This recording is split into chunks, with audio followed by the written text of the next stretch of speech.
are extinct. And the FDA approved this. And they're going to allow it to be released into the wild. That isn't even a salmon. It is a cross-species chimera. It is a mixture like something out of the island of Dr. Moreau, something out of a nightmare.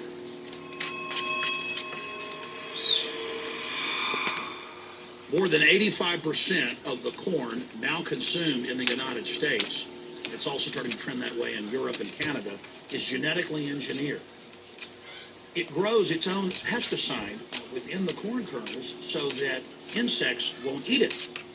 If the insects can't eat this and live, what do you think is going to happen when lab rats or humans eat it?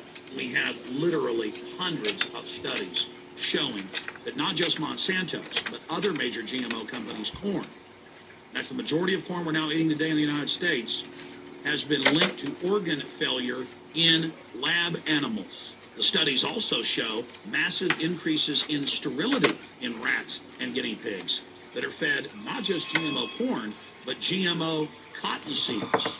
Studies in India, Germany, and the United States have conclusively shown that when they feed the cotton seeds left over from the cotton crop from these genetically modified varieties, that the cows are having miscarriages, they are having low birth weights, or in many cases, they're simply dying.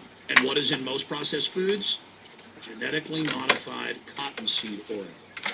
Major studies are also showing that genetically engineered crops are killing honeybees and monarch butterflies. If they don't stop there, now they claim they're coming out with a genetically engineered mosquito that's malaria-proof that they're going to release into the open biosphere.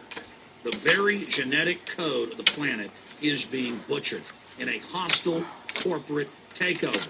Many years ago, an executive from Monsanto was quoted in National Geographic as saying that that is their program, that they want to basically have their crops and their organisms take over the entire biosphere of this planet.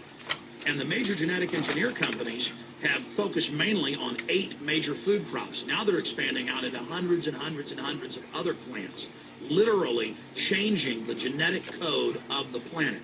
This is a genetic dictatorship. This is genetic vandalism. And that's why the Rockefellers, the United Nations, and others have built these giant armored seed vaults all over the world, not just at the Arctic Circle. And they admit they're doing it in case all of this gets out of hand, but they'll have a type of Noah's Ark. So all these fake environmental groups, they never complain about this. They never talk about true environmental photosynthesis with as a way to shut down